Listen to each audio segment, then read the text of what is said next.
पहली सुर्खी में बात जस्टिस यशवंत वर्मा की, जिनके सरकारी आवास में नोटों की बेहिसाब गड्डियां मिली थीं।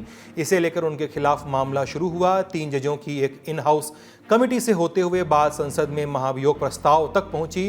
उन्हें हटाने की बात होने लगी। जस्टिस वर्मा ने अपने खिलाफ इन हाउस कमेटी की रिपोर्ट को चुनौती दी थी। उनकी पैरवी कर रहे थे सीनियर एडवोकेट कपिल सिब्बल, जिन्होंने सीजीआई बीआर गवई से इस मामले में जल्द सुनवाई करने की अपील की। अब इस केस में एक अपडेट जान लीजिए। सीजीआई गवई ने जस्टिस यशवंत वर्मा की याचिका की सुनवाई से खुद को अलग कर लिया है।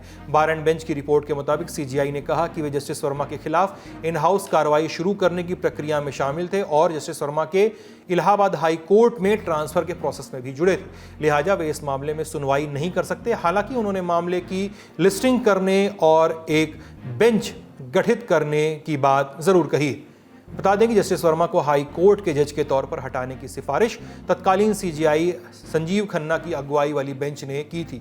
वर्मा की मांग रही है कि इस सिफारिश को असंवैधानिक और गैरकानूनी घोषित किया जाए। दलील दी कि ये उस कानून का उल्लंघन है जो हाई कोर्ट जजों को हटाने का अधिकार केवल संसद को देता है। जहां तक बात संसद की है तो केंद्र सरकार संसद में महाभियोग प्रस्ताव लाने की योजना बना रही है। दोनों सदनों के 200 से ज्यादा सांसदों ने प्रस्ताव पर सिग्नेचर भी कर दिए हैं। इनमें बीजेपी, कांग्रेस, अवाम दल सहित देश की सभी प्रमुख पार्टियां शामिल है। हालांकि समाजवादी पार्टी के बारे में खबर आ रही कि उनकी राय थोड़ी सी जुदा है। उनके सांसद हैं जावेद अली खान। उन्होंने इस संबंध में इंडियन एक्सप्रेस को दिए एक इंटरव्यू में राय रखी। बोले कि हमारी पार्टी जस्टिस वर्मा के खिलाफ तभी महाभियोग के प्रस्ताव पर विचार करेगी अगर सरकार जस्टिस शेखर यादव के खिलाफ भी महाभियोग का प्रस्ताव लाती है। तो इलाहाबाद हाई कोर्ट के जज शेखर यादव पिछले साल अपनी टिप्पणियों के कारण विवाद में आए थे, जो उन्होंने विश्व हिंदू परिषद के कार्यक्रम में की थी। उनके खिलाफ भी विपक्षी दलों ने महाभियोग प्रस्ताव लाया था, जो कि राज्यसभा में अभी लंबित है। अगली सुर्खी पीएम नरेंद्र मोदी के विदेश दौरे से जुड़ी हुई है। दौरा चलेगा 23 जुलाई से 26 जुलाई तक। शुरू के 2 दिन ब्रिटेन और फिर मालदीव्स जाएंगे पीएम। बतौर पीएम नरेंद्र मोदी की ये चौथी ब्रिटेन यात्रा है। खास यात्रा है। इस बार दोनों देशों के बीच फ्री ट्रेड अग्रीमेंट पर सहमति बनने की पूरी उम्मीद है। एफटीए 2 या 2 से अधिक देशों के बीच अग्रीमेंट होता है। मकसद होता है कि दोनों देशों के बीच व्यापार को बढ़ावा मिले, आर्थिक विकास को पुश मिले, उद्योग फायदेमंद हों। विदेश सचिव विक्रम मिस्त्री उनकी मानते हैं तो समझौते को अंतिम रूप देने के लिए लास्ट मिनट का काम चल रहा है। अब बात इस समझौते की ग्रेविटी पे। इंडिया टुडे की रिपोर्ट के मुताबिक समझौता 3 साल की मुश्किल बातचीत के बाद हो रहा है। ब्रिटेन इसे ब्रेक्जिट के बाद अपनी सबसे बड़ी व्यापारिक जीत मानकर चल रहा है।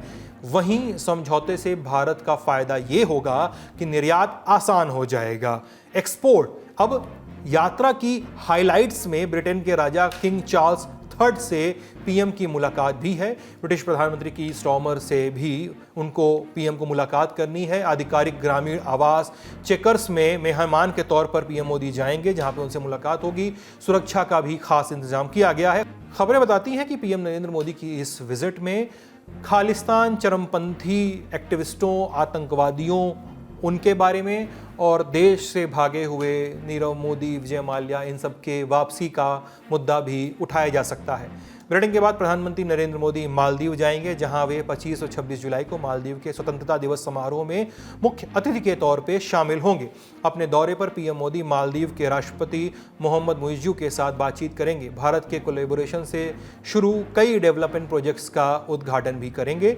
ये यात्रा मुइज़्ज़ू के नवंबर 2023 में राष्ट्रपति बनने के बाद किसी विदेशी नेता की पहली राजकीय यात्रा होगी। अगली सुर्खी मिंत्रा से जुड़ी है। इन्फोर्समेंट डायरेक्टरेट यानी ईडी ने मिंत्रा डिजाइन्स प्राइवेट लिमिटेड और उसकी सहयोगी कंपनियों पर फॉरेन एक्सचेंज मैनेजमेंट एक्ट यानी फेमा के उल्लंघन के तहत नोटिस जारी किया है, शो कॉज नोटिस। मामला करीब 1654 करोड़ रुपए के विदेशी मुद्रा के एक इंपोर्ट के, उसके सामान के इंपोर्ट के उल्लंघन से जुड़ा है। फेमा भारत में होने वाले व्यापार पर नजर बनाए रखने के लिए एक कानून है, जिसे साल 1999 में लाया गया था। मकसद इस बात का की निगरानी करना कि कोई भी कंपनी या व्यक्ति विदेशी पैसों का गलत इस्तेमाल न करे, फॉरेन एक्सचेंज को या विदेशी पैसों को देश में गलत तरीके से न आने दे, एफडीआई की सुरक्षा करना, फॉरेन एक्सचेंजेस के इंडिया में व्यापार की रक्षा करना, इस सब को ध्यान में रखते हुए फेमा की नींव रखी गई थी। ईडी के नोटिस के मुताबिक मिंत्रा को एफडीआई के लिए जो लाइसेंस मिला था वो थोक का मिला हुआ था। लेकिन ये फायदा मिंत्रा ने आम उपभोक्ताओं तक पहुंचाया जो नहीं करना चाहिए था। इसके लिए मिंत्रा ने अपनी सहयोगी कंपनियों, जिसका एक का नाम वेक्टर है, उसकी मदद ली, अपना सारा सामान वेक्टर को दिया और वेक्टर ने मिंत्रा के नियम शर्तों पे पूरा सामान आम उपभोक्ताओं को बेचा। ये केस है। मिंत्रा का रिस्पांस नहीं आया है। मिंत्रा का रिस्पांस आएगा तो हम आप तक जरूर लेकर आएंगे। अभी फिलहाल इस सुर्खी में इतना ही। आज के ललन टॉप शो में इतना ही। अपना ख्याल रखिएगा, स्वस्थ रहिएगा। बहुत बहुत शुक्रिया।